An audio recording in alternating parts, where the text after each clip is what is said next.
रामो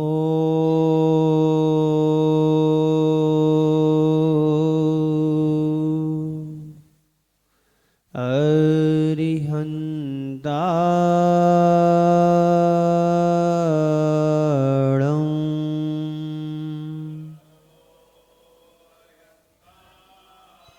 रमो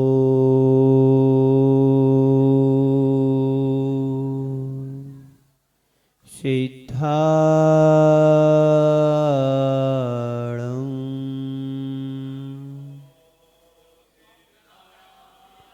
रमो आयरियाणं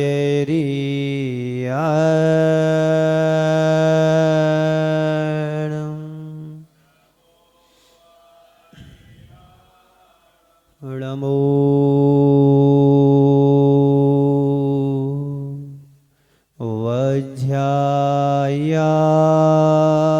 वज्रायाणं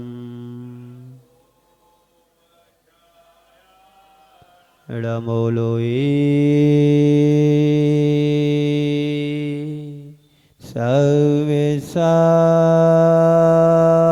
सर्वसाहुणं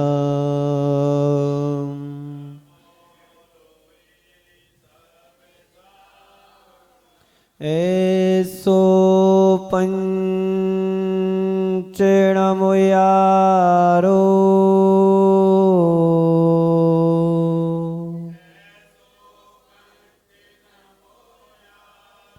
सब पावपणाशिनो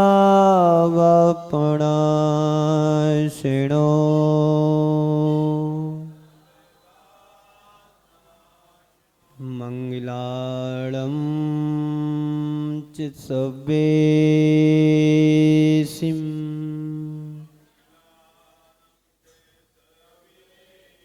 परवं होय मंगलम्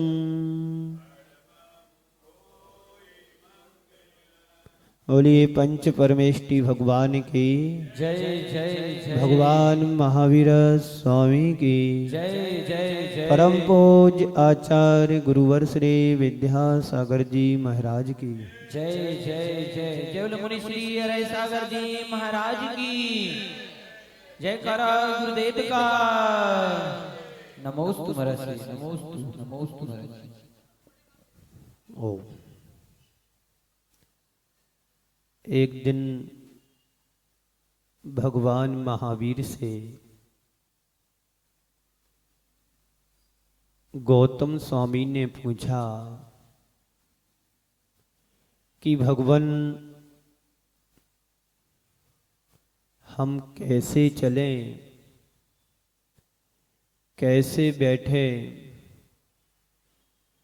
कैसे अपनी चेष्टा करें, कैसे खाएं, कैसे पिए, कैसे चले जिससे पाप का बंध ना हो, पाप से बच सके।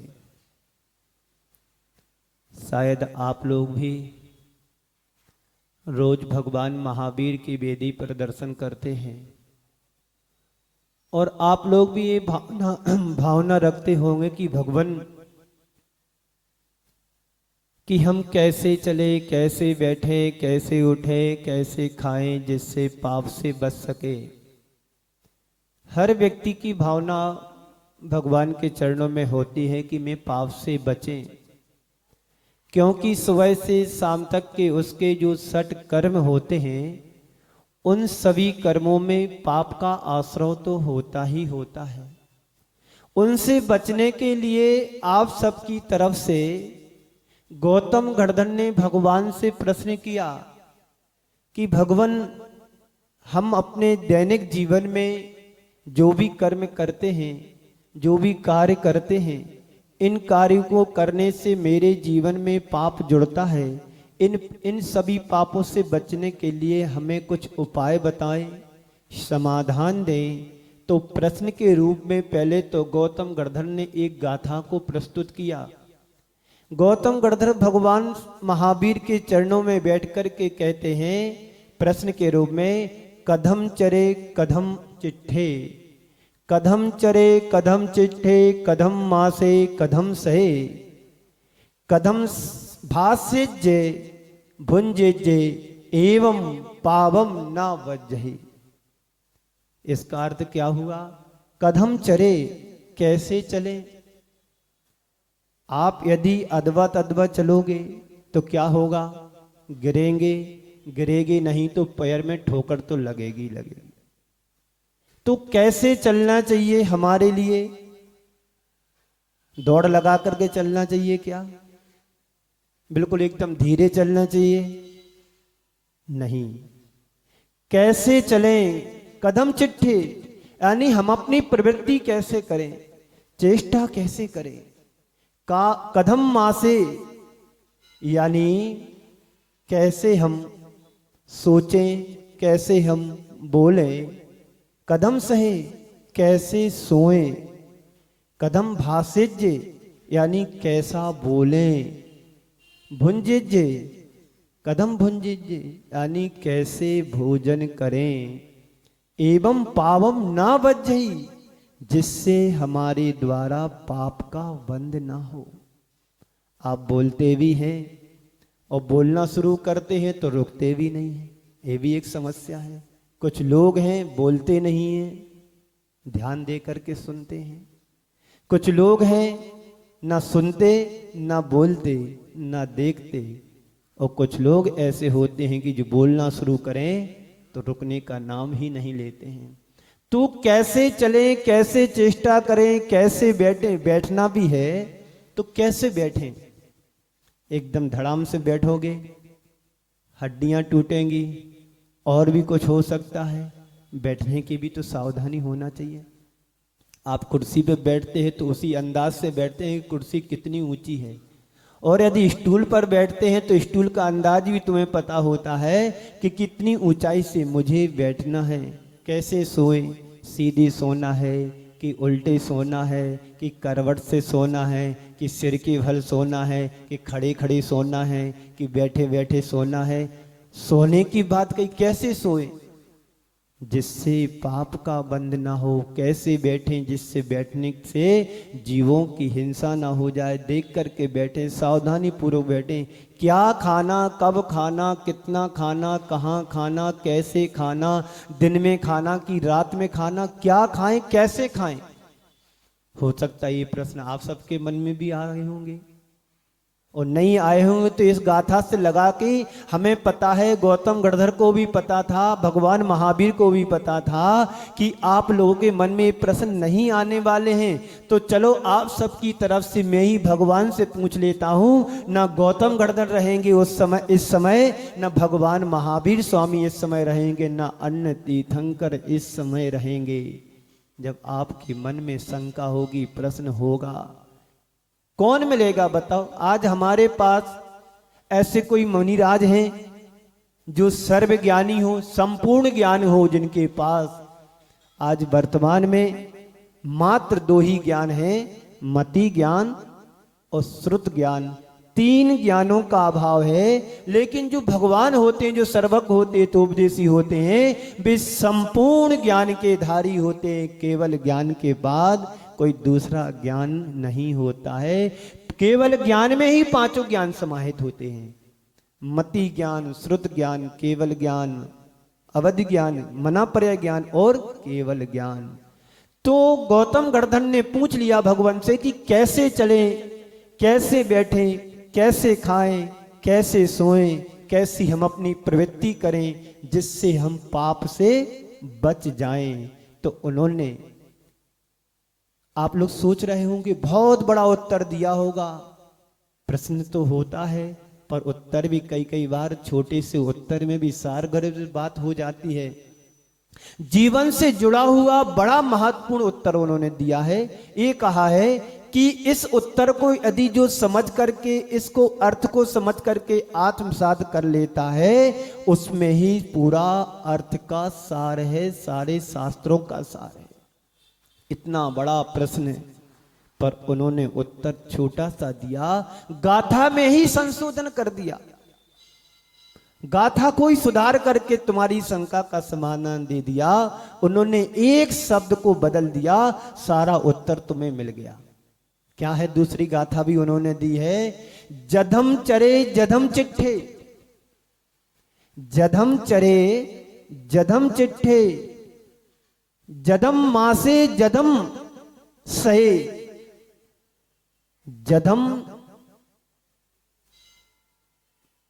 भासे जे भुंजे जे पावम ना एवं पावम ना बच जाई। बस एक शब्द को उन्होंने बदल दिया। कदम चले, कैसे चले? जदम चले। जदम यानी सावधानी पूर्वक चलें। चलने को मना नहीं किया है। कब कब चलना है? सूर्य के प्रकाश में 4 हाथ जमीन को देख करके चलना है। चलने को मना नहीं किया है। जो चारण रिद्धिधारी मुनिराज होते हैं उनका कहीं चातुर्मास भी नहीं होता है। प्रतिदिन 2 कोस या 4 कोस चलने की उनको आज्ञा है। चलना ही चलना है। पर कैसे चलना है? आप जैसे चलेंगे, गाड़ी उठाई चलो, मंदिर पहुंच गए, गाड़ी को चालू किया, घर पहुंच गए, घर से चलो गाड़ी उठाओ, मार्केट चले गए, गाड़ी को लिया, क्षेत्र पर चले गए। अब गाड़ी कैसे चल रही है? जीवों को बचा करके चल रही है क्या? एक बार ऐसा हुआ, एक कोई वृत्ति व्यक्ति था, उन्होंने प्रवचनों में सुना कि हमें जीवों की रक्षा करना चाहिए, जीवों पर दया करना चाहिए, जीवों को बचाना चाहिए। एक साधारण व्यक्ति था, तो उसने प्रवचन में सुना कि बरसात के दिन थे, बारिश होने से मेंढक बहुत सो गए रास्ते पर। अब वो कहीं जा रहे थे तो अपने ड्राइवर से बोलते हैं, भैया जरा गाड़ी सावधानी से चलाना, मेंढक को बचा करके चलाना। अब बताइए, कोई 80-100 की स्पीड से गाड़ी चले, कहाँ मेंढक बचेंगे? बार बार कहने पर वो गाड़ी ऐसे कर रहा है, ऐसे कर रहा है, ऐसे कर रहा है। तो वो कहता फिर दोबारा कि भैया गाड़ी चला रहे हो कि क्या कर रहे हो? तो बोले, आप ही ने तो बोला है कि जीवों को बचा के चलना है। तो जीवों को बचा के चलना है तो गाड़ी से चलोगे तो जीवों को हम नहीं बचा पाएंगे। कई कई बार बड़े बड़े जानवर या व्यक्ति भी शिकार हो जाते हैं एक्सीडेंट के, और कुछ जीव तो वहीं पर मर जाते हैं, धराशायी हो जाते हैं। तो कैसे चलें? तो जदम चलें। जदम यानी यत्नाचार्य पूर्वक हम अपने आप को चलाएं, सावधानी पूर्वक चलाएं, जिससे जीवों का वध ना हो, जीवों को बचा सके, जीवों की सुरक्षा हो सके, जीवों की रक्षा हो सके, और दया धर्म का पालन हो सके, अहिंसा धर्म का पालन हो सके। जदम चिट्ठे यानी यत्नाचार्य पूर्वक हम अपनी प्रवृत्ति करें, यत्नाचार्य पूर्वक चेष्टा करें। जदमा से जदम सहें, अर्थात यत्नाचार्य पूर्वक हम बैठें और यत्नाचार्य पूर्वक हम सोएं। जदम भासेजे, और यत्नाचार्य हित मित प्रिय वचनों को बोलें, जिससे तुम्हारे वचनों को सुनकर के सामने वाला तुम्हारे लायक बन जाए, तुम्हारे कायल हो जाए, ना कि ऐसा ना हो कि तुम्हारे वचनों से व्यक्ति घायल हो जाए। तो बोलने में भी संयम रखना है, बोलने में भी सावधानी रखना है। तो यत्नाचार्य पूर्वक बोलें। और भुंजिज, कैसे खाना खाएं, क्या खाएं, कब खाना, कहां पर खाना, कैसे खाना, कितना खाना, ये सब सावधानी रखना है। यदि आपका पेट होगा तो आप मर्यादित भोजन करेंगे, और पेट को पेटी बना लिया होगा तो कुछ भी डालते जाओ, आने दो, बस रोको मत। क्या करना है? आने दो, रोको मत। जो आ रहा, कहाँ खा रहे, कैसा खा रहा है, कितना खा रहा है, कितने परिमाण में खा रहा है, मर्यादित है कि अमर्यादित है, किसने बनाया, किसने नहीं बनाया, कहाँ से आया, कहाँ खा रहे हैं, स्थान, द्रव्य, क्षेत्र, काल, भाव भी तो देखना है। कुछ भी नहीं। तो इसलिए कहा है जदम भुंजे, यानी यत्नाचार्य पूर्वक, सावधानी पूर्वक, जो तुम्हारे स्वास्थ्य को अनुकूल हो, जो इससे तुम्हारा स्वास्थ्य स्वस्थ बना रहे, वो भोजन हमें करने को आचार्यों ने आज्ञा की है। मुनियों के लिए हमारे आचार्यों ने खाने को मना किया क्या? नहीं कहा। 28 मूल गुण में कहा है, एक बार भोजन करो, खड़े होकर के करो, श्रावक के घर जाकर के भोजन करो। सूर्य के प्रकाश में, सूर्य उदय होने से 2 घड़ी बाद हम भोजन आहार कर सकते हैं, 4 घड़ी बाद, ताकि उसमें श्रावक को भोजन करने का भी टाइम मिल जाए। ऐसे 4 घड़ी पहले, सूर्य अस्त होने के पहले तक तुम आहार भोजन कर सकते हैं। तो यत्नाचार पूर्वक भोजन करें, खाएं। तुम्हारी हर क्रिया में यदि यत्न जुड़ा होगा तो तुम पाप से बच जाओगे, अन्यथा बचने वाले नहीं हो। इन 4-5 चीजों से ही हमारी 24 घंटे की प्रवृत्ति होती है। इससे जैन दर्शन का इसमें कितना बड़ा गहरा चिंतन है कि एक गुरु के लिए हम सबके प्रति चिंता व्यक्त हुई और प्रश्न कर लिया कि कदम चरे कदम, कदम चरे कदम चिट्ठे, कदमा से कदम सहे, कदम भाषिज्य कदम भुंजिज्य, एवं पावम ना बज्जई, जिससे हमारा पाप से बच जाए, पाप ना लगे। इस तरह का व्यवहार यदि हमारे साथ होता है तो भगवान ने कहा है, भगवान ने उत्तर में ये नहीं कहा कि तुम रोज मंदिर जाओ।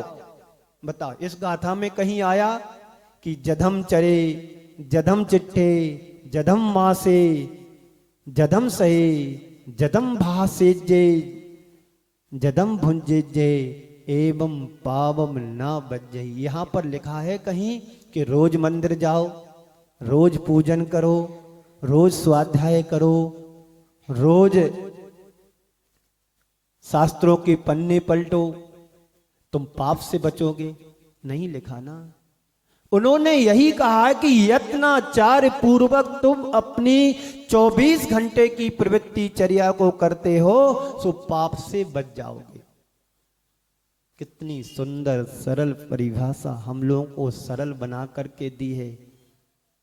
लेकिन सभी साधु संत तो यही बोलते हैं, रोज उठो, घूमने जाओ, वहां से आकर के नहा धो करके मंदिर जाइए, मंदिर जाने के उपरांत कलश कीजिए, कलश करने के बाद पर वहीं बैठ कर के पूजन पाठ करिए और पूजन पाठ करने के बाद स्वाध्याय करिए। स्वाध्याय के बाद यदि गुरुदेव हैं तो उनका प्रवचन सुनिए, प्रवचन सुनने के बाद घर पर आइए, घर पर आने के बाद अपना शुद्ध भोजन तैयार करें और अपने लिए जो भोजन शुद्ध तैयार किया है उसमें से कुछ अपने खाने में से कुछ निकाल करके अतिथियों की सेवा में, उनके सत्कार में दे दीजिए। लेकिन यहां पर भगवान कहते हैं कि बस तुम यत्नाचार पूर्वक अपनी प्रवृत्ति करो। उन्होंने एक ही बात कही है, तुम जहां भी रहो, जहां पर भी कुछ कार्य करो, जहां पर भी प्रवृत्ति करो, जहां पर भी जाओ, जहां पर भी रहो, उसमें बस यत्न पूर्वक तुम्हारा कार्य होना चाहिए। यत्न का अर्थ होता है सावधानी से। यदि हम कोई वस्तु रखते हैं तो पहले देखो परखो कि वहां पर कोई जीव तो नहीं बैठा है। कहीं से कोई वस्तु उठाना है तो इतना देखो कि वहां पर कोई वस्तु पर जीव तो नहीं है, देख करके उठाओ, देख करके रखो। हम लोग जब अपनी प्रवृत्ति चर्या करते हैं तो आचार्यों ने आदेश दिया है कि पिच्छी से पहले मार्जन करो, उठाओ और पिच्छी को से मार्जन करके जमीन पर उसको रखो। हम लोग जब मान लो ठंडी के दिनों में धूप में बैठे होते हैं, अब धूप में बैठने के बाद धूप जैसे जीव हमारे शरीर में उत्पन्न हो जाते हैं। यदि आपको धूप से छाया में जाना है तो सबसे पहले पिछीक से मार्जन करो और 1 मिनट रुके रहो ऐसे स्थान पर जहां पर ना सर्दी हो ना गर्मी हो। 1 मिनट रुक करके परिमार्जन करके फिर ऐसे स्थान पर जाओ जहां पर ठंडक है, यानी छाया है। ये क्यों कहा है? ये तुम्हारी प्रवृत्ति सावधानी की प्रवृत्ति है जिससे हम पाप से बच सकते हैं, जीवों की हिंसा से बच सकते हैं। तो तुम कहीं पर भी जाओ, कहीं पर भी रहो तो यत्न पूर्वक अपना कार्य करना चाहिए। हर जगह तुम पाप से अलिप्त रहते हो, यदि अपना कार्य करो तो हर जगह तुम पाप से बच जाओगे। अगर हमारे अंदर विवेक है, सावधानी है, विचारों में शुद्धता है, निर्मलता है, तो हम अपनी किसी भी क्रिया में संलग्न क्यों ना रहें, तो यह समझना कि यह मेरा धर्म पल रहा है, यह मेरा धर्म हो रहा है, यही भगवान महावीर ने कहा है, यदि यत्न पूर्वक व्यक्ति चल रहा है तो धर्म कर रहा है, यत्न पूर्वक बैठता उठता है तो धर्म कर रहा है, यत्न पूर्वक अपना व्यापार व्यवसाय कर रहा है तो धर्म कर रहा है, और यत्न पूर्वक यानी सावधानी पूर्वक यदि भोजन भी कर रहा है तो क्या कर रहा है, धर्म कर रहा है। और यत्न पूर्वक सो रहा है, जीवों को देख करके बिस्तर बिछाए हैं, जीवों को देख करके चटाई को बिछाया है और देख करके उस पर करवट के साथ सो रहा है, तो क्या कर रहा है, धर्म कर रहा है।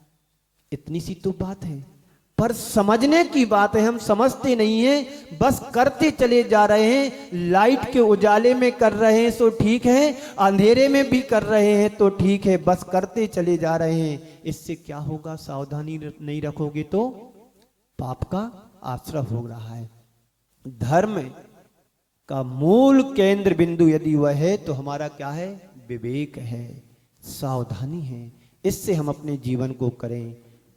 यदि हमारे जीवन में सावधानी होगी, सजगता होगी, तो हम अपने जीवन में धर्म से जुड़ पाएंगे, जीवन को धर्म से जोड़ पाएंगे। हम मंदिर आने के उपरांत यदि आप विवेकपूर्ण कार्य करें, जहां से जिनवाणी को उठाया वहीं यथास्थान जिनवाणी को ना रखें, यहाँ वहाँ चावल चढ़ा दिए, जहाँ से जाप को उठाया, माला को उठाया, यथास्थान पर नहीं रखें, तो आपको क्या होगा, दूसरा आएगा जिनवाणी ढूंढेगा, उसको अपने स्थान पर नहीं मिलेगी, तो संक्लेश परिणाम होंगे। तो उसका दोष और पाप किसको लगेगा, जिसने जिनवाणी को यहाँ वहाँ अदबा तदबा रखा।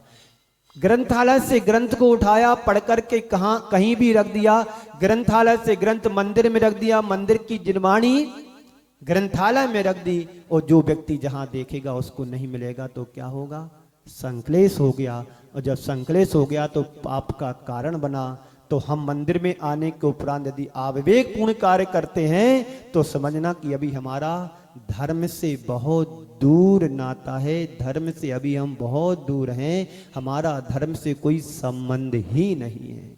धर्म का संबंध तो मनुष्य के अंदर से होता है। और यह जो समाधान दिया, यत्न पूर्वक चलें, तो हमारे लिए सावधानी पूर्वक चलना चाहिए। आज हमारे आहार में भी विकृति आ रही है, हमारे बिहार में भी विकृति आ रही है, हमारे आचार विचार व्यवहार व्यवसाय में सभी जगह कहीं ना कहीं विकृति जुड़ती चली जा रही है। हमारे पुरातन से एक युक्ति चली आ रही है, जैसा खावे अन्न वैसा होवे मन, और जैसा पीवे पानी और वैसे होवे उसकी वाणी। यदि हमारी प्रवृत्ति में सावधानी होगी तो वाणी भी हमारी अच्छी होगी, हमारा आहार भी अच्छा होगा, और जब हमारा आहार अच्छा होगा तो हमारे विचार भी अच्छे आएंगे, जब विचार अच्छे होंगे तो हम सबका व्यवहार भी अच्छा होगा, और जब व्यवहार अच्छा होगा तो व्यापार भी तुम्हारा अच्छा होगा। हमारी पहचान हमारे आचार विचार से होती है, हमारी पहचान हमारे आहार से होती है, हमारी पहचान हमारे खान पान से होती है, और हमारी पहचान हमारी वेशभूषा और रहन सहन से होती है।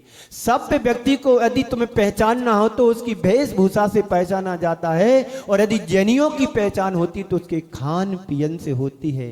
एक व्यक्ति ट्रेन में चले जा रहे थे और उन्होंने किसी से कुछ नहीं कहा, और शाम हुआ, घड़ी में 5:30-6 बज रहे होंगे। उन्होंने चुपचाप अपना डिब्बा खोला और अपने बैग से पानी की बोतल निकाली और खाना शुरू कर दिया। बाजू में 2-4 लोग और बैठे थे, एक ही कंपाउंड में थे, तो वो उनके भोजन पानी और खान पीन से समझ गए कि हो सकता है कि एक जैन साहब हैं, इसलिए समय से पहले भोजन शुरू कर दिया, क्योंकि ये जैन साहब हैं, जैन हैं, रात्रि में भोजन नहीं करते। अब तो जैन लोग रात्रि में क्या पता नहीं क्या क्या करने लगे हैं। एक डॉक्टर साहब जयपुर में थे, अभी हैं कि नहीं पता नहीं, पुरानी घटना उन्होंने सुनाई थी। एक बार वो किसी के भोजन में गए, शाम का समय था, अंधेरा होने के पहले, और बोलने लगे कि हम रात्रि में भोजन नहीं करते हैं, आप हमें दिन में भोजन दे दीजिए। तो उनके बाजू में एक सरदार जी भी थे। सरदार जी थे, उन्होंने उनकी बात को सुनकर के कहा कि जैन साहब, वो 12वीं 14वीं शताब्दी का समय था कि जब लाइटें नहीं हुआ करती थी, लोग दिन में भोजन कर लेते थे। अब तो लाइटें, मरकरी, हेलोजन सब कुछ आ गए हैं। अब तो आप रात में भोजन कर सकते हैं, ऐसी लाइट जला करके नहीं लगता है कि हम अंधेरे में भोजन कर रहे हैं। जैन साहब तो जैन साहब थे, डॉक्टर साहब थे, उन्होंने भी बड़ा अच्छा करारा जवाब दिया। सुनिए सरदार जी, 16वीं 17वीं शताब्दी में भले सैलून नहीं थे, दाढ़ी बनाने की, कटिंग करवाने की दुकानें नहीं थी, लेकिन आज तो हर जगह, हर गली में सैलून की दुकानें खुल गई हैं। तो तुम ये दाढ़ी और पगड़ी क्यों नहीं साफ करवा लेते हो? कहते हैं कि नहले पे दहला दिया। हम लोग किसी के यहां भोजन करने जाते हैं तो कहते चलता है, चलता है, पता नहीं क्या क्या चलता है। हमने अपनी पहचान अपने हाथों से मिटाई है। हम जैन होने के नाम पर जैन मात्र रह गए हैं, जैन के नाम पर एक प्रश्न चिन्ह बनकर के खड़े उतर रहे हैं। जैनियों की 3 ही पहचान थी। सबसे पहले हमारे जो भगवान महावीर ने कहा है, दिन में भोजन करना, सूर्य के प्रकाश में भोजन करना। इसलिए आचार्य समंत भद्र महाराज ने बड़े अच्छे तरीके से कहा है, अहिंसा महाव्रत की भावनाएं भाने के लिए कहा है। आलोकित पान भोजनानी, आलोकित पान भोजनानी, यानी सूर्य के प्रकाश में दिन में ही भोजन करना है। अन्यथा यदि आप दिन में भोजन नहीं करते, सूर्य के प्रकाश में भोजन नहीं करते हैं, तो तुम्हारी अहिंसा व्रत में दोष लगेगा। तो क्या करना चाहते हो? भोजन तो करो। कब करना है? जिससे पाप का बंध ना हो। खाने को तो मना किसी ने नहीं कहा है, परिवार के लोग भी मना नहीं करते हैं, कोई भी मना नहीं करता है। साधु संत भी कभी तुम्हें रोकते हैं कि तुम भोजन नहीं करना। किसी को पकड़ करके कहते हैं कि चलो आज तुम 10 दिन का उपवास करो। बोलो, किसी साधु ने आज तक कहा है? कोई नहीं कहता। पर इतना विवेकपूर्ण जरूर कहते हैं कि तुम सूर्य के प्रकाश में भोजन करो। सूर्य छिपने के पहले हम भोजन कर लें, क्योंकि सूर्य के प्रकाश में छोटे छोटे क्षुद्र जीव उत्पन्न नहीं होते हैं, और लाइट के प्रकाश में जरा से भी वातावरण बदलता है और सूक्ष्म असंख्य जीव उत्पन्न हो जाते हैं, जो तुम्हारे भोजन में डायरेक्ट मिल जाते हैं, पता नहीं पड़ता है। इस पाप से बचने के लिए हमें सूर्य के प्रकाश में, दिन के उजाले में भोजन करने को कहा है। और इतना ही नहीं कहा है, दिन में बनाओ और दिन में ही खाना है। ऐसा भी नहीं कि रात में बना लो और दिन में खा लो, नहीं, दिन में बना हुआ दिन में ही खाना है। तभी तुम अहिंसा धर्म का अच्छी तरह से पालन कर सकते हो, नहीं तो तुम्हारे अहिंसा व्रत में दोष लग रहा है। दिन का बना हो, दिन में ही खाना है। अतिचारों में तो ऐसा भी कहा गया है कि यदि आप सूर्य उदय से 2 घड़ी पहले यदि तुम भोजन तैयार करते हो, सूर्य निकलने के पहले, तब भी तुम्हारे रात्रि भोजन का दोष लगेगा। आप बताइए, तुम लोग बाहर जाते हो, 5 बजे 4 बजे उठते हो और खाना नाश्ता बना करके रख लेते हो, अब तुम कहां से रात्रि भोजन के त्यागी रहे? ठीक है, सुबह जाना है, 4 बजे बस जाएगी यहां से, और शाम को तो नहीं बना पाए भोजन, और 8 बजे चूल्हा चालू करके अब कल के लिए नाश्ता बनाना है। कहाँ पर खाएंगे, क्या खाएंगे? शुद्ध मिलता नहीं है, होटलें रहती हैं, पानी भी सही नहीं मिलता, तो भोजन कहाँ से अच्छा मिला? और अचानक ध्यान आया, अरे तो नाश्ता नहीं बनाया, और रात्रि के समय तुम नाश्ता बना रहे, खाना बना रहे, तो तुम रात्रि भोजन का ही दोष लग रहा है, रात्रि भोजन के त्यागी नहीं कहलाएंगे। तो क्या हुआ? तो क्या करना है? सावधानी रखना है। ऐसा कार्य कभी ना करे जिससे स्वयं बाधित हो और तुम्हारी चर्या से दूसरे बाधित हो जाए। चाहे खान पान की बात हो, चाहे रहन सहन की बात हो, चाहे आचार विचार की बात हो, कोई भी कार्य हो, इतना ध्यान तो हमें रखना है कि हमारे द्वारा कोई भी कार्य हो उससे किसी दूसरे का अहित ना हो। हम किसी का भला ना कर सके कोई बात नहीं, हम किसी का बुरा करने के अधिकारी नहीं है। हम किसी के हित की बात कर सके या ना कर सके, पर किसी की अहित की बात भी करने का अधिकार नहीं है। जिन शासन का सार तो सिर्फ इतना ही है कि भगवान महावीर ने कहा है, जम इच्छति अपन्नतो, जम इच्छति अपन्नतो, जम चा न इच्छति अपन्नतो, तम इच्छस्पसबी या इत्यगम जिन शासनम। इन्होंने कहा है कि जैसा तुम्हें अपने प्रति, जैसा तुम अपने प्रति चाहते हो, जम इच्छति अपन्नतो, यानी जैसा तुम अपने प्रति चाहते हो, जम चारना इच्छसी अपन्नतो, और जैसा तुम अपने प्रति नहीं चाहते हो, जैसा तुम अपने प्रति चाहते हो, आप कैसा चाहते अपने प्रति, लोग हमसे अच्छे से व्यवहार करें, लोग हमारे लिए मधुर संभाषण करें, लोग मुझे अच्छे से गीत संगीत सुनाएं, लोग मेरा आदर सत्कार करें, लोग मेरे प्रति बहुमान दें। आप ऐसा अपने प्रति चाहते हैं? और जैसा तुम अपने प्रति नहीं चाहते हो, कोई तुम्हें गाली दे आप चाहते हो क्या? कोई तुम्हारे ऊपर गुस्सा करे तुम चाहते हो क्या? कोई तुम्हें अपशब्द कहे तुम चाहते हो क्या? नहीं चाहते ना। जैसा तुम अपने प्रति चाहते हो, जैसा तुम अपने प्रति नहीं चाहते हो, दूसरों के प्रति भी जम तम इच्छपस्सबी या एत्यगम जिन शासनम, ऐसा जिन शासन में कहा है कि जैसा तुम अपने प्रति चाहते हो, जैसा अपने प्रति नहीं चाहते हो, तुम दूसरों के प्रति वैसा ही व्यवहार करो। कितना सस्ता सरल और हमारा धर्म है। यदि ऐसी प्रवृत्ति संसार के प्रत्येक प्राणी के अंदर उत्पन्न हो जाए, इस भावना का प्रादुर्भाव हो जाए, भावना जागृत हो जाए, तो संसार में न कहीं लड़ाई है, न संसार में कहीं चोरी है, न संसार में न कहीं पाप जैसी कोई क्रिया है। क्यों? हम जैसा अपने लिए चाहते हम दूसरों के लिए वैसा करें, हम जैसा दूसरों से नहीं चाहते हम वैसा दूसरों के प्रति व्यवहार करेंगे, तो आज भी हम भगवान जैसे बन सकते हैं। जिन शासन का सार सिर्फ इतना ही है, यही भगवान के उपदेश का सार है, और इसका ही नाम युक्ताहार विहार का नाम है। युक्ताहार विहार वही है जहां अपने हितों के साथ साथ दूसरों के हितों का भी ध्यान रखा गया हो। जैसा आप अपना हित चाहते हैं, संसार का प्राणी वैसा ही अपना हित चाहता है।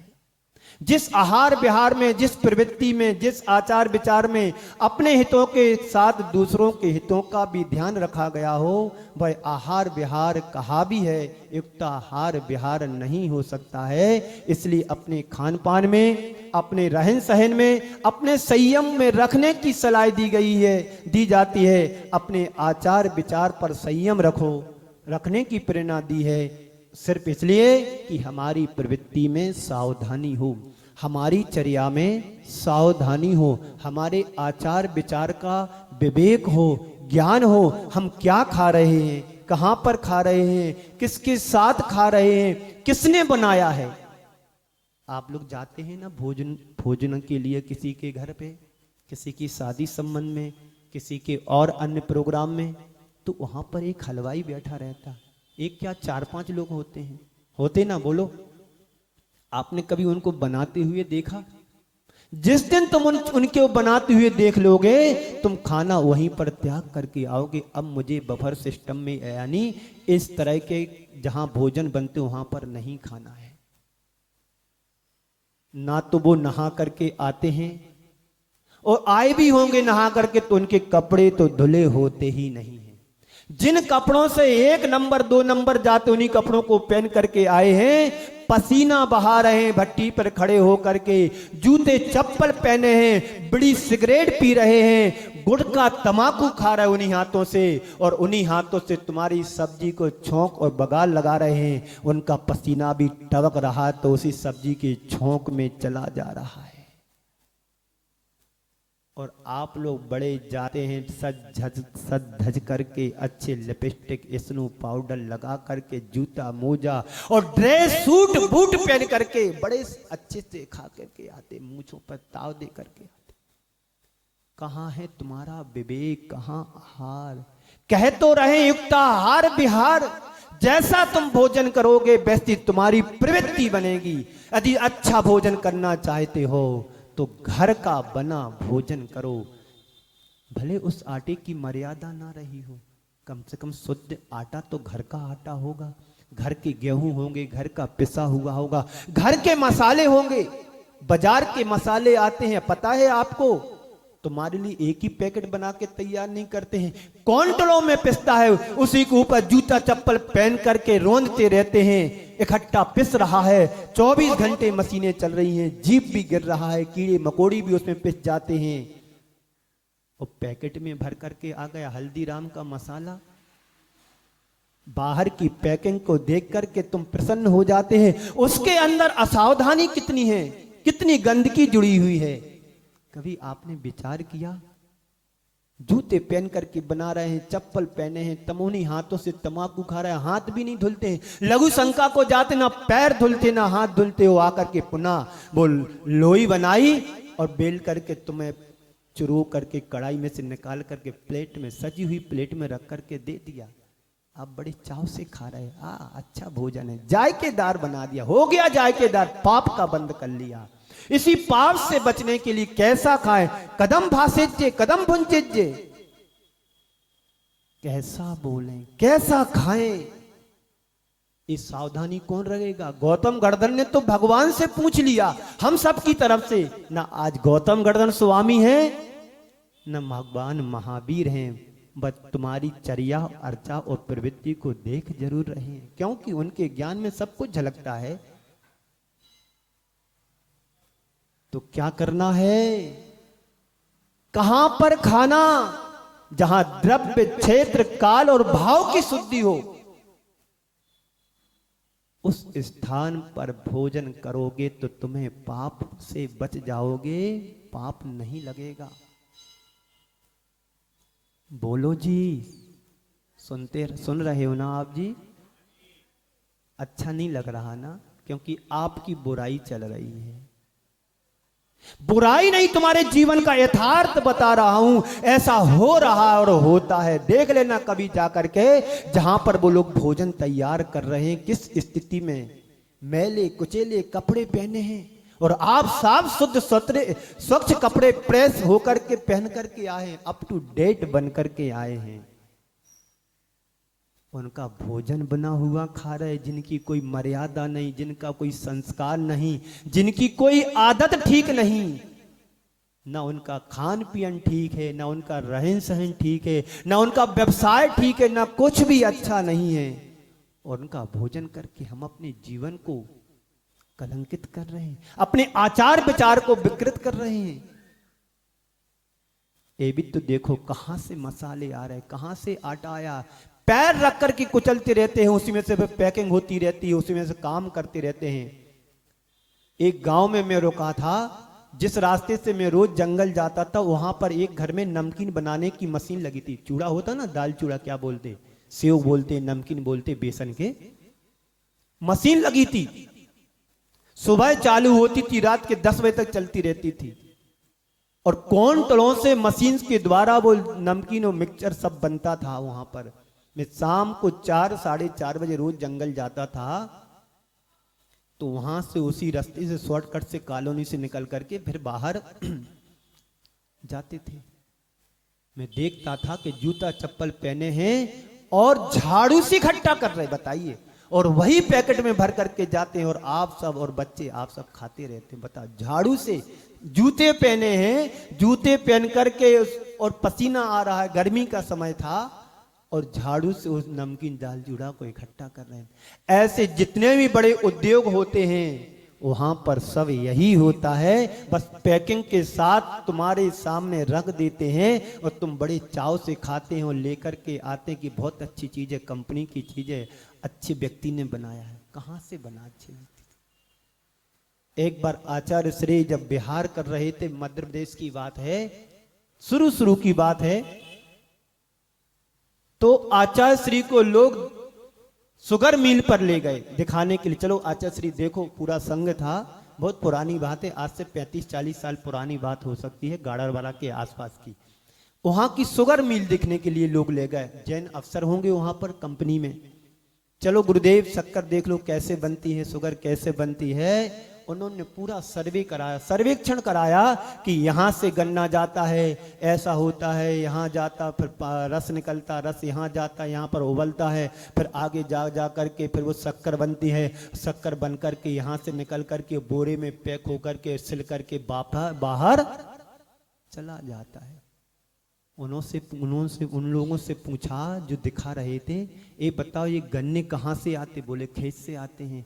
खेत से आते तो गन्ने को साफ करते? बोले कहाँ महाराज, ऐसे ट्रक के ट्रक कहाँ साफ करेंगे? उनके साथ मिट्टी भी लगी रहती है, जीव भी लगे रहते हैं, कीड़े मकोड़े भी लगे रहते हैं, कई बार तो पंचेंद्री सांप भी लिपट करके आ जाते हैं और उसमें सारे के सारे मशीन में पिस जाते हैं।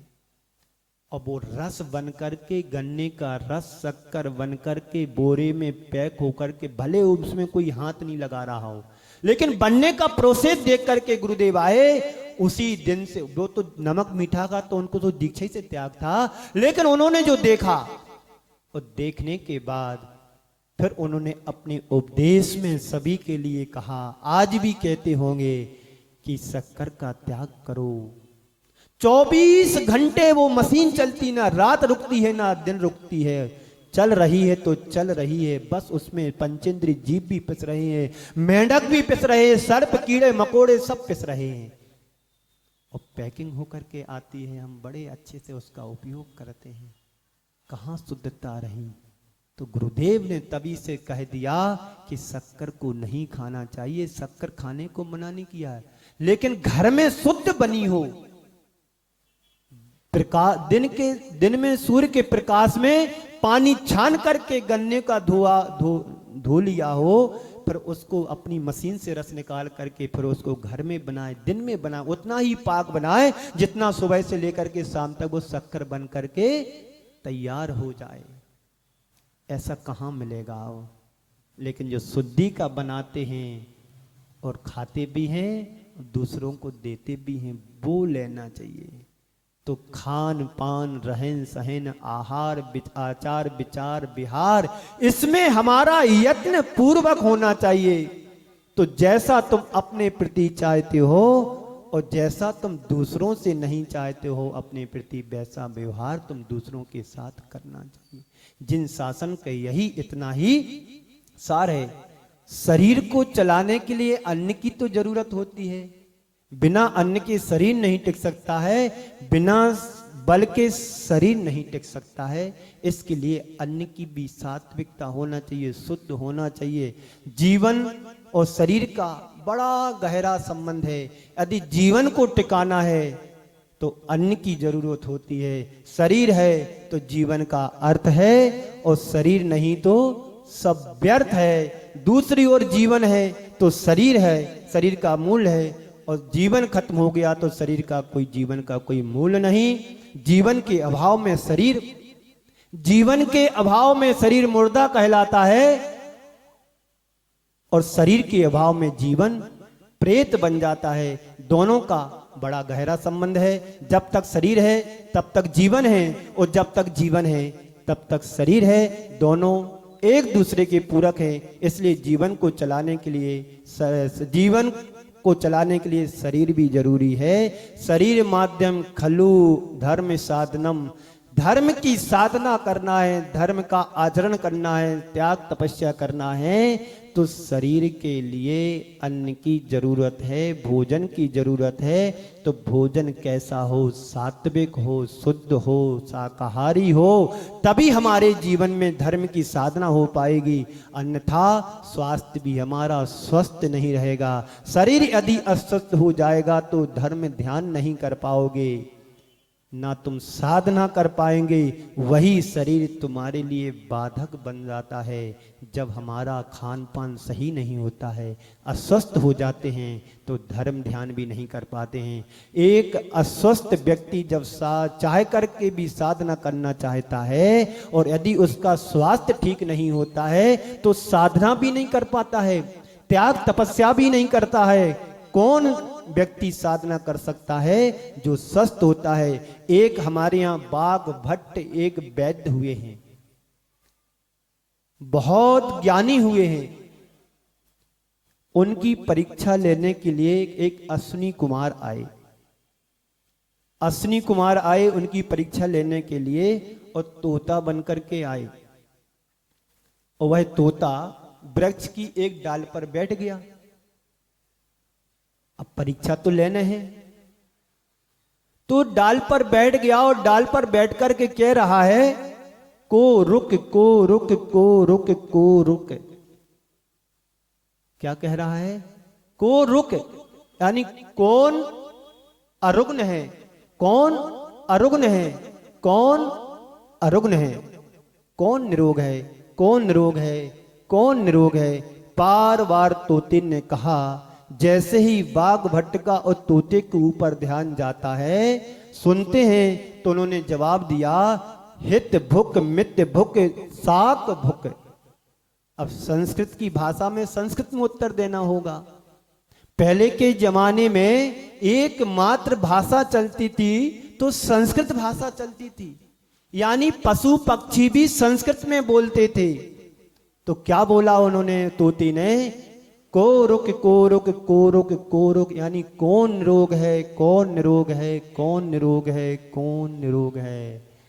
तो उन्होंने बाघ भट्ट ने उत्तर दिया, उन्होंने कहा कि हित भुक मित भुक और साक भुक चैवे। अरुग्न कौन है? अरुग्न हित, जो हितकारी भोजन करता। हित भुक यानी जो हितकारी भोजन करता हो। पहली क्या उन्होंने उत्तर दिया? हित भुक, यानी जो हितकारी भोजन करता हो। मित भुक यानी जो सीमित मर्यादा में, परिमाण में भोजन करता हो। आपके पेट में यदि भोजन रखने की क्षमता मान लो 10 रोटी की है और आप 10 की जगह 15 ले लोगे तो क्या होगा? हिला हिला के भर तो लोगे, पर अजीर्ण जरूर हो जाएगा। इसलिए मर्यादित भोजन करो। जितने भोजन से तुम्हारा स्वास्थ्य ठीक रह सकता है उतना परिमाण में भोजन करना चाहिए। सात्विक भोजन करो, शाकाहारी भोजन करो, मर्यादित भोजन करो। तो हित भुक मित भुक यानी जो परिमाण में खाता है, और शाक भुक यानी शाकाहार का सेवन करो। कहीं से भी मांसाहार तुम्हारे आहार में मिश्रित नहीं होना चाहिए। वही निरोगी है, वही निरोगी है, वही निरोगी।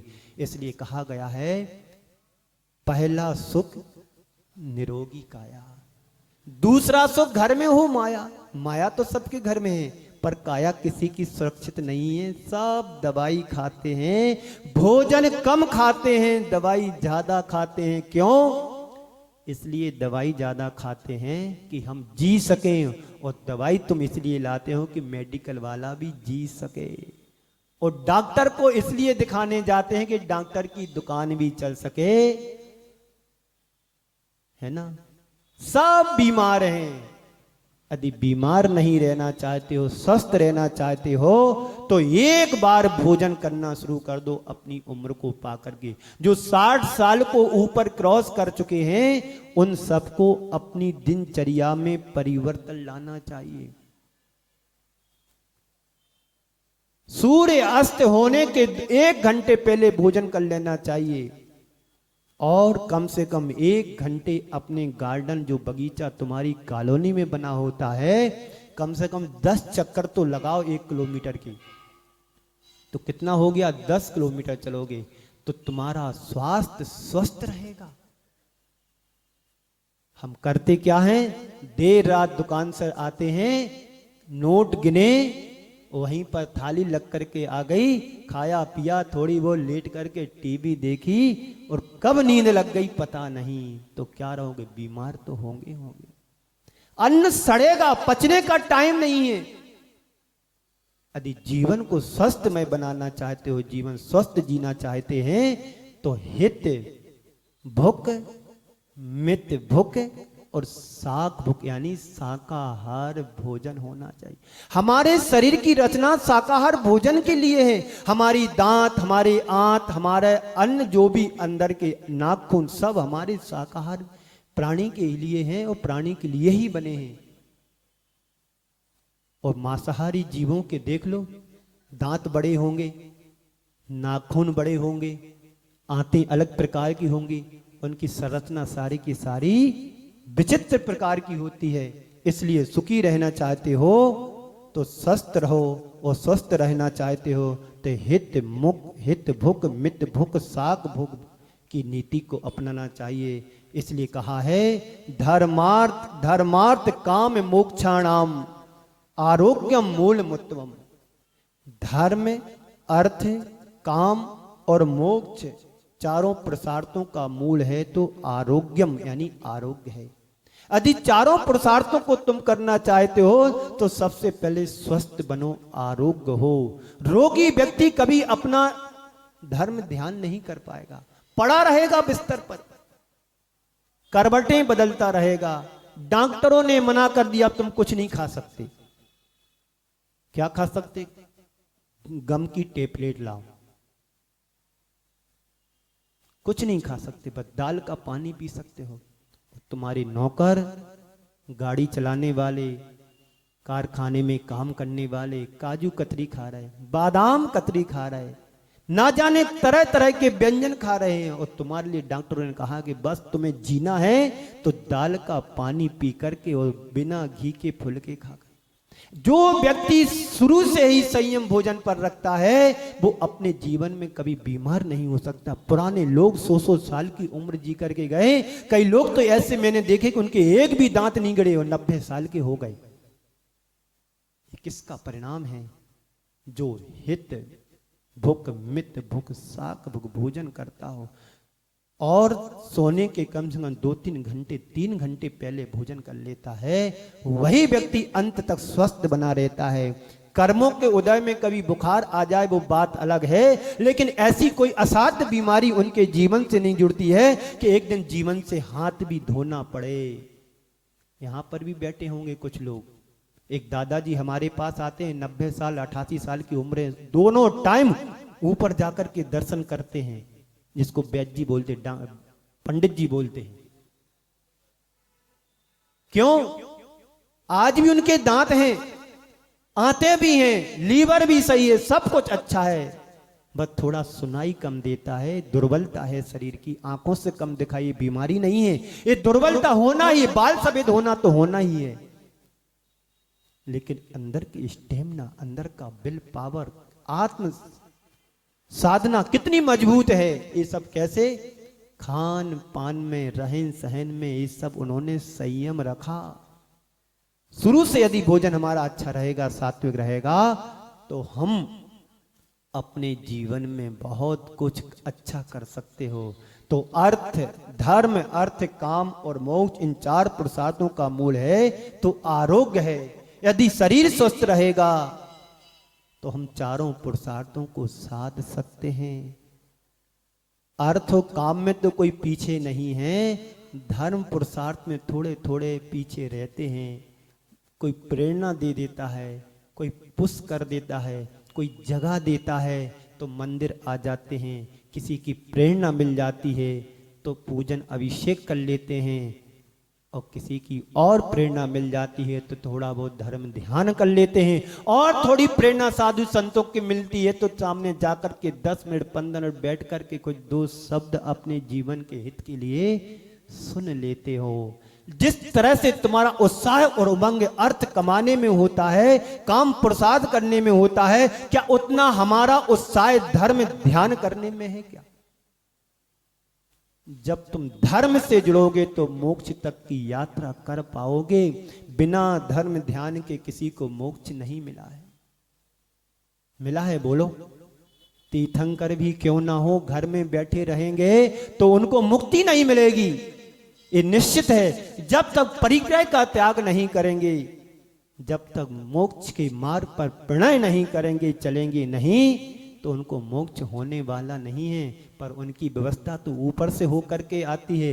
यदि घर में भी बैठे रहें तो सौधर्मिंद को चिंता हो जाती है, ये कैसे महाशय हैं, राजपाट भोगने में लगे हैं। उनका सबका नियोग होता है।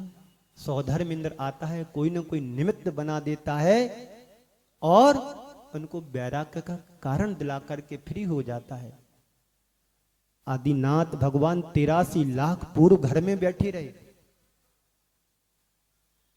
कितनी आयु थी? 84 लाख पूर्व की है। मात्र 1 लाख पूर्व बचा।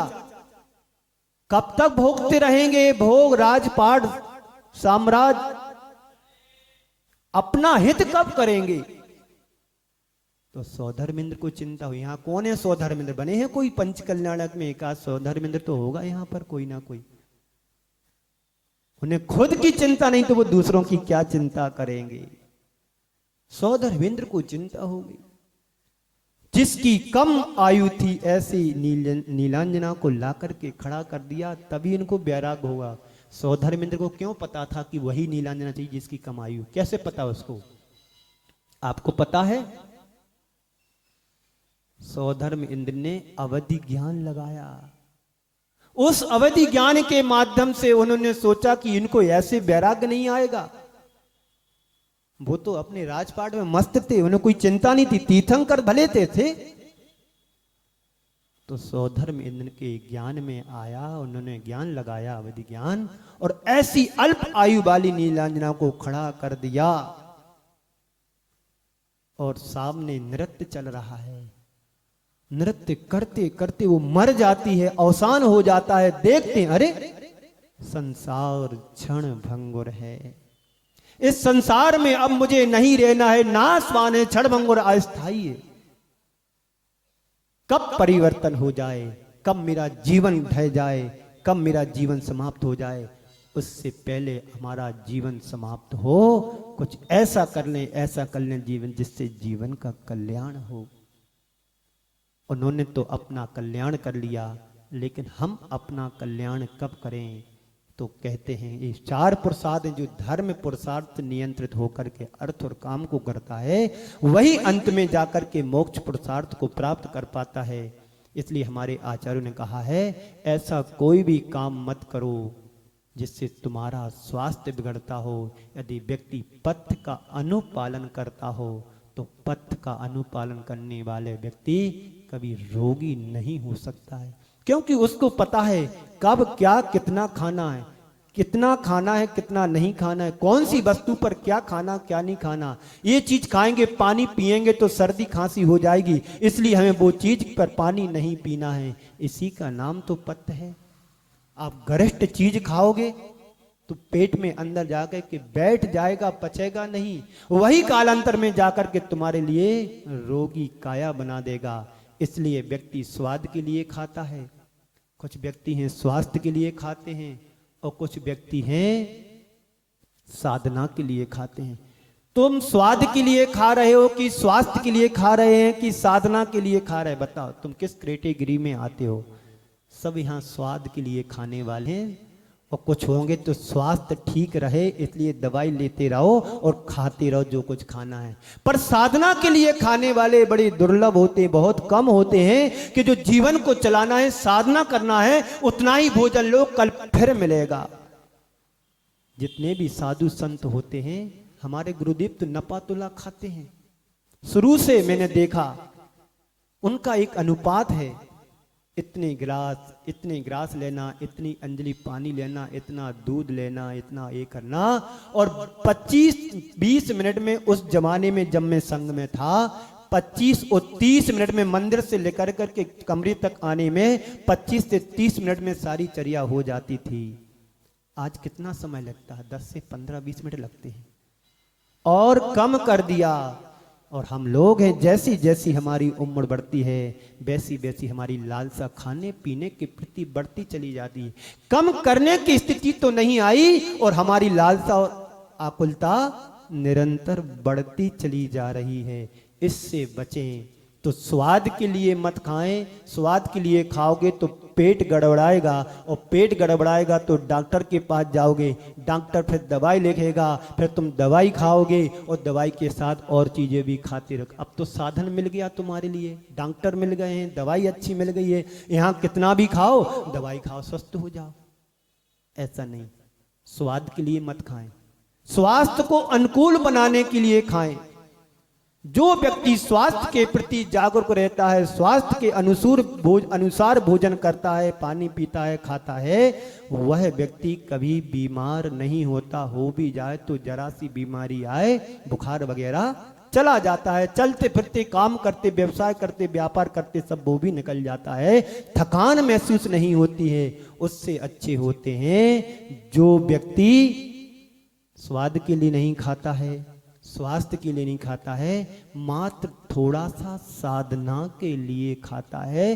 धर्म ध्यान करना है, वैया वृत्ति करना है, सामयिक करना है, स्वाध्याय करना है, जीवन का यापन करना है, उसके लिए थोड़ा सा लेकर के आते हैं और अपना काम चल जाता है। आज थोड़े से इसमें काम चल गया। ऐसा करोगे तो कभी बीमार भी नहीं होगी। जितना शरीर की रिक्वायरमेंट होती है उतना देना चाहिए। आप लोग क्या करते हो पता है? यहां जा नहीं रहा है तो डॉक्टर के पास ले जा करके एडमिट करा देते हैं और 4-5 तरह की जगह से नली डलवा देते। अब हमारे बाबूजी तो हैं, कैसे छोड़ें? नाक में से डली है, मुंह में से डली है, पता नहीं कहां कहां से नली डाल देते, डालने की और निकालने की भी। सब अर्ध मृतक सम बूढ़ा पनो, कैसे रूप लखे आपनो। यहीं पर नरक है और यहीं पर भी स्वर्ग है। जो अपने जीवन में संयम को धारण करता है, खाने पीने में संयम रखता है, उस व्यक्ति के जीवन में कभी इस तरह की परिस्थिति निर्मित नहीं हो सकती है। स्वस्थ कौन है? आयुर्वेदिक में लिखा है, सम धातु समांग निश्चय समस्त मल क्रिया प्रशांत इंद्रिय मनश्चेति स्वास्थ्य स्वस्थ इति विधीयते। स्वस्थ कौन है? जिसकी इंद्रियां शांत हो। स्वस्थ कौन है? जिनका मन शांत हो। स्वस्थ कौन है? जिनका आहार विहार सुनिश्चित हो। वही स्वस्थ है। जिसकी धातु समान है, जिसके बात पित्त समान है, जठराग्नि ठीक काम कर रही है, मल क्रिया ठीक हो रही है, समय ज्यादा नहीं लगता है। जितना समय तुम सोने में ज्यादा लगाते हो उससे ज्यादा लेटरिन में बैठ करके समय लगाते हो, क्योंकि जठराग्नि ठीक नहीं है। अनाप शनाप खाओगे, चिकने गरिष्ठ पदार्थ खाओगे तो पेट जाम हो गया है, अब कैसे निकले बाहर मल? यानी वो बीमार है। भूख नहीं लग रही, बीमार है। नींद नहीं आ रही, बीमार है। अब कहां से नींद आए, कहां से भूख लगे? क्यों? तुमने अपनी चक्की को सब गड़बड़ कर दिया। आटे की चक्की में तो फिर भी व्यवस्था है, झाड़ पोंछ करके साफ कर लो, लेकिन जीवन की चक्की को कैसे साफ करोगे? बोलिए, नहीं कर सकते ना। तो संत कहते हैं इसको तो तुम आचार विचार आहार विहार से ही ठीक कर सकते हो। खाने रोज खाओ, पर 1 घंटे सुबह घूमने जाओ, 1 घंटे शाम को घूमो, ताकि तुम्हारा जीवन स्वस्थ बने रहे। जब तक इस शरीर से काम नहीं लोगे, खा खा के डालते जाओ डालते जाओ, जब तक शरीर तुम्हारा काम कर रहा है तो तुम्हारा भोजन पच रहा है, वही धीरे धीरे जाकर के जाम हो जाएगा, जंग चढ़ जाएगी तुम्हारे अंदर के पार्ट्स पर। तो तुम फिर क्या करोगे? डॉक्टर तो है, बाईपास करा लोगे, हार्ट अटैक आएगा और बाईपास करा लोगे, सिलवा लोगे, खुलवा लोगे, सब करवा लोगे। कब तक? उसकी भी कोई मर्यादा नहीं है। इसलिए मर्यादित भोजन करोगे, मर्यादित खाओगे तो स्वस्थ कौन है? जिसकी धातु यानी जो हमारे अंदर धातुएं हैं, जो हमारे अंदर बात पित्त कफ ये समान होना चाहिए। जठराग्नि ठीक हो रहे, मल क्रिया यानी तुम्हारा जो मल क्रिया उसकी क्रिया भी सही होना चाहिए। कम समय में तुम फ्रेश हो जाओ तो समझ लो हम स्वस्थ हैं, और समय लग रहा है समझ लो हम बीमार हो गए हैं, तो समय आपका हो गया है। अभी हमारी बात पूरी जैसी नहीं हुए। मैं चाहता हूं यदि आप अपने जीवन को स्वस्थ मंगलमय बनाना चाहते हैं तो हमारे आचार विचार, हमारा रहन सहन, हमारा खान पान, हमारी वेशभूषा सब यदि व्यवस्थित रहेगी तो निश्चित मान करके चलिएगा कि हमारा जीवन भी स्वस्थ रहेगा। गौतम गर्दन ने हम सबकी चिंता को व्यक्त करते हुए भगवान महावीर के चरणों में जो प्रश्न किया, उसी प्रश्न की यदि व्याख्या करें तो कई दिन भी लग सकते हैं, लेकिन लगाना नहीं है तो कदम चरे कदमा से कदम चरे कदम चिट्ठे कदमा से कदम कदम कदम माँ से कदम सये कसम भाषे भुंजे एवं ना पावई बज्जई। हे भगवान में कैसे चलें, कैसे बैठे, कैसे चेष्टा करें, कैसे खाएं, कैसे पिएं, कैसे सोएं, कैसे बोलें जिससे पाप का आश्रय ना हो। तो उन्होंने छोटा सा उत्तर दे दिया, समाधान एक गाथा से दे दिया। प्रश्न बड़ा हो सकता है पर उसी गाथा में संशोधन करके समाधान दिया है। जदम चरे जदम चिट्ठे जदम मासे जदम सये जदम भाषे जदम जदम भुज्जे एवं पावम ना बज्जई। यत्नाचार पूर्वक चलो, यत्नाचार पूर्वक खाएं, यत्नाचार पूर्वक बैठें, सब कुछ क्रिया सावधानी से करोगे जिससे तुम्हारा पाप का बंध नहीं होगा। इसी मंगल भावना के साथ मैं यहीं पर विराम देता हूं। बोलिए परम पूज्य आचार्य गुरुवर श्री विद्यासागर जी महाराज की जय। मुनि श्री हरि सागर जी महाराज की।